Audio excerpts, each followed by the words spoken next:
Assalamualaikum guys, selamat datang ke SRTV. So ini adalah sedikit perkembangan terkini lah mengenai kedudukan terkini Sabah FC, poin yang telah berjaya kita miliki dan di mana chances kita untuk cuba mendapatkan kedudukan kedua di saingan Liga Super ni, ataupun mungkin kita dipintas pula oleh tim yang berada di bawah kita, membuatkan kita berada di tangga keempat. Itu adalah perkongsian untuk video ni dan ianya disertakan juga dengan berita yang dikeluarkan oleh Bernama yang bertajuk 3 mata penuh Sabah FC yakin mampu rapatkan jurang Liga. So untuk kedudukan terkini bagi Sabah FC guys, di mana sekali lagi sekarang kita berada di tangga ketiga, Selangor di tangga kedua. Selangor memiliki 39 mata manakala Sabah 32 mata, membuatkan kita 7 poin ketinggalan lah untuk cuba mengekori rapat again untuk cuba merebut kedudukan di tangga kedua saingan Liga Super ni. Dan kalau kita tengok untuk saingan perjuangan Selangor untuk sakibaki perlawanan ni, di mana aku sebenarnya menganggarkan Selangor boleh memenangi perlawanan sewaktu menentang Penang tempoh hari, tapi sebaliknya mereka telah diikat di Stadium Penang lah satu sama pada perlawanan tersebut, dan ini merupakan satu perlawanan yang cukup keputusan yang cukup mengejutkan untuk aku, dan tapi ianya merupakan satu keputusan yang cukup baik untuk Sabah FC lah, untuk tim kita sekali lagi cuba untuk mendapatkan jurang. Dan antara perlawanan yang bakal dimiliki oleh Selangor untuk perlawanan Liga Super seterusnya adalah menentang Seri Pahang dan seterusnya Sabah, Kuching, Kelantan United dan juga Terengganu.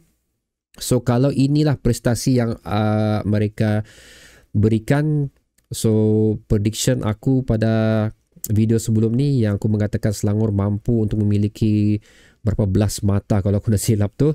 Tapi again berdasarkan prestasi yang mereka tampilkan sebelum menentang Penang ni, nampak gayanya beberapa perlawanan yang aku sebut sebenarnya tadi bakal menjadi sukar untuk mereka, di mana kalau aku tengok sini, the only match yang mungkin mereka mampu untuk membawa pulang 3 mata adalah cuma perlawanan sewaktu menentang Kelantan nanti.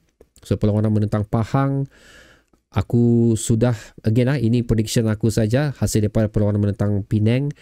Perlawanan menentang Pahang aku pasti yang bukan satu perlawanan yang agak sukar untuk mereka, tapi aku masih believe mereka boleh mendapat 3 mata sini. Cuma apa yang aku nampak sini adalah sewaktu menentang Sabah, Kuching dan juga Terengganu.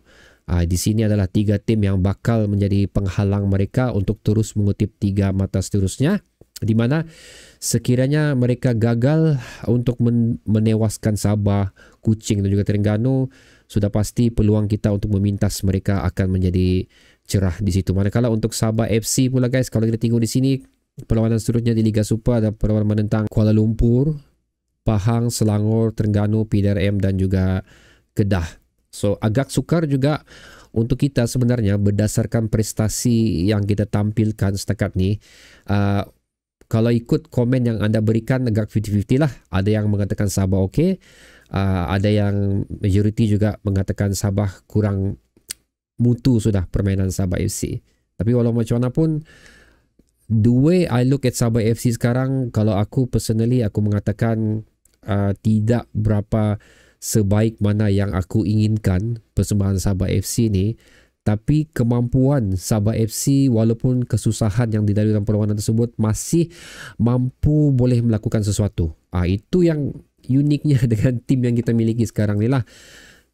Pasal again kita belum memiliki sebarang kekalahan lagi selepas diambil alih oleh Martin Stano.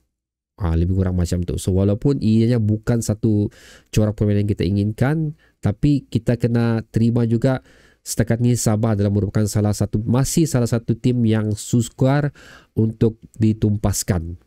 So maksudnya di sini kebarangkalian kita untuk seri dan juga menang dalam perlawanan masih tinggi sebenarnya. So walaupun again yang lawan yang aku sebut tadi kita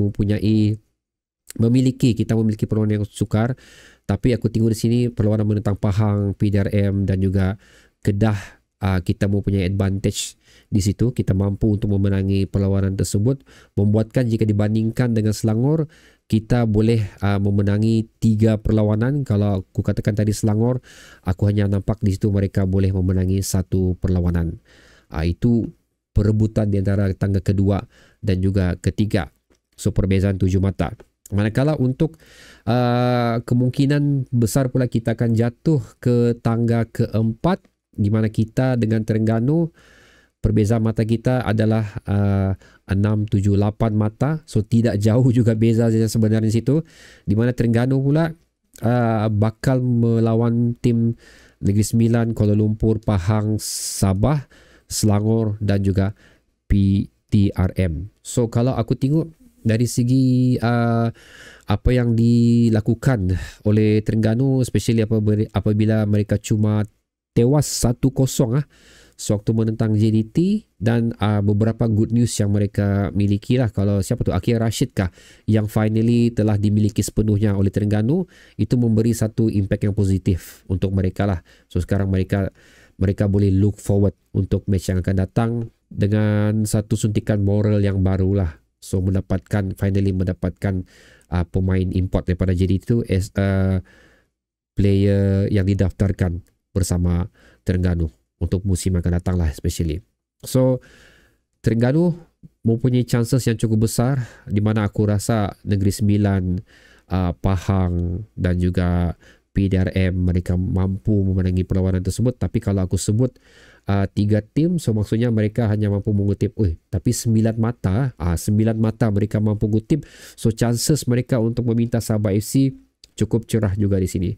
So bermaksud di sini perebutan tangga kedua, 3 dan juga 4 masih boleh berubah dan masih cerah untuk mana-mana pasukan mengambil alih kedudukan tersebut. Cuma bezanya di sini adalah Terengganu agak jauh peluang mereka untuk berada di tangga kedua. Sabah pula berkemungkinan inilah, Selangor pula agak mustahil untuk jatuh tangga keempat. So pasukan yang mempunyai chances untuk merubah kedudukan mereka sama ada naik 1 tangga atau jatuh 1 tangga adalah Sabah FC sekarang ni. So itu adalah merupakan membuatkan penghujung saingan Liga Super ni semakin menarik lah. Maksud aku tu perebutan di tangga kedua, 3 dan keempat. Jadi Sabah sekarang ni perlu berhati-hati dalam tiap game yang bakal mereka lalui, dan bagi aku perlu mengambil serius lah, berhati-hati dan juga serius dalam tiap perlawanan yang bakal mereka lalui. So far yang aku nampak sekarang ni adalah lebih kepada berhati-hati instead of serius. So benda tu perlu diubah, mentality sekiranya itu yang tapi ini berdasarkan apa yang aku nampak lah, tapi sekiranya betul itulah mentality yang dimiliki oleh Martin Stano dan juga pemain Sabah FC, ia perlu diubah daripada berhati-hati kepada serius sudah sekarang ni sekiranya ingin terus kekal menjadi pesaing di saingan Liga Super. Dan seperti mana aku katakan, kemungkinan besar ini adalah musim yang terakhir untuk kita memiliki semua ni. Kemungkinan besar depends dengan apa yang perancangan manajemen Sabah FC lah. Tapi buat masa ni kemungkinan besar bagi saingan Liga Super akan datang akan ada perubahan yang tidak kita ingini bakal berlaku. That's why kenapa aku teringin sangat untuk prestasi Sabah FC buat musim 2024-2025 ni, kalau boleh mengekalkan tangga ketiga dan terbaiklah untuk merebut ke tangga kedua. So itu adalah guys perkongsian dan juga pendapat aku tentang hasil daripada keputusan perlawanan untuk perlawanan ke-17 saingan Liga Super ni, di mana banyak meleset lah tanggapan aku daripada video sebelum ni. So anda pula bagaimana? Kamu rasa bolehkah Terengganu meneruskan rentak permainan mereka di saingan Liga Super yang berjaya memintas Sabah FC? Letakkannya di ruang komentar di bawah. Dan seterusnya adalah video kita akan kembali fokus untuk saingan Piala Malaysia pula. Bertemu lagi di video seterusnya guys. Assalamualaikum.